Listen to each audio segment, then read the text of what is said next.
So once upon a time, I wanted to be a professional distance runner. When I was a kid, I wanted to be a professional soccer player. Then I got into running. I wanted to be a professional runner.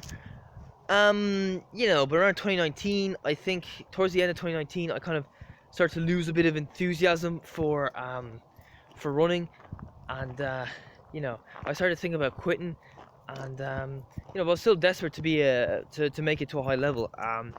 But anyway, so I read a book called Paul Kimmage, Rough Ride.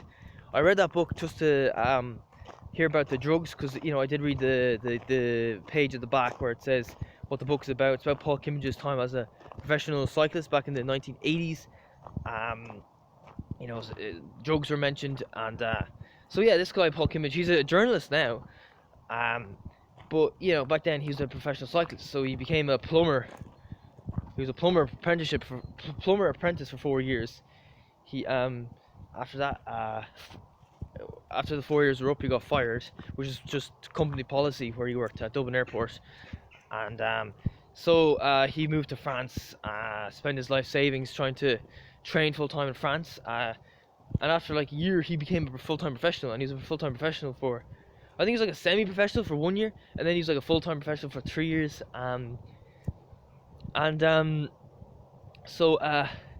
This guy, he loved cycling, he loved racing, but when he got to the pro level, it was different. Things changed. It was very serious. The races were more intense. He talked about how much he hated like the Tour de France and the Giro d'Italia.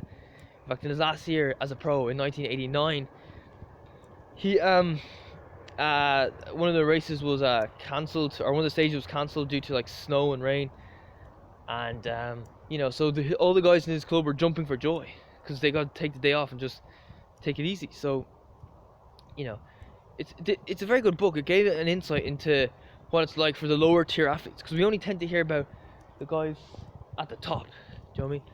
We don't know what it's like for the guys at the bottom struggling to make a living from the sport. Do you know what I mean? And I think it's very important that we get more lower tier athletes writing books, autobiographies, and also guys who burnt out, like the dropouts, like Frank Reedy.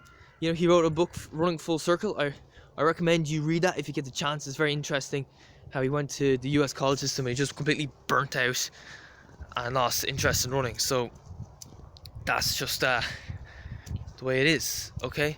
So he told me how he spoke honestly in the book about how much he hated it. He just wanted to drop out the whole time, and it was funny because he prepared for years and years to get to this high level. He dreamt of riding the Tour de France.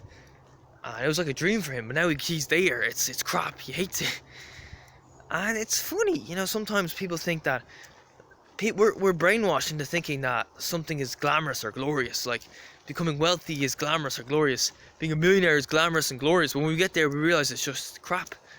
Do you know what I mean? So that's just how it works. All right. So geez, that runner, she ran past me way too close. She gave me a bit of a fright there. But anyway, so that's the thing. So that made me realize, that made me question my my path in life.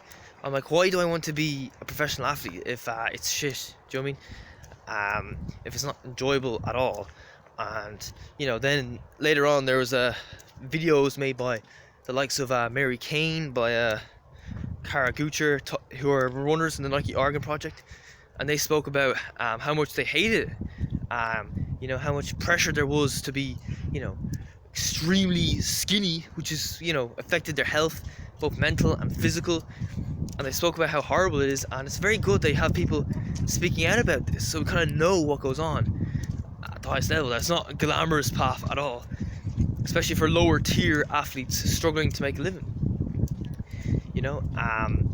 And you got Frank Reedy, who he was on a 4-year athletic scholarship. He burnt out in his 3rd year at college. He didn't have much enthusiasm for running anymore.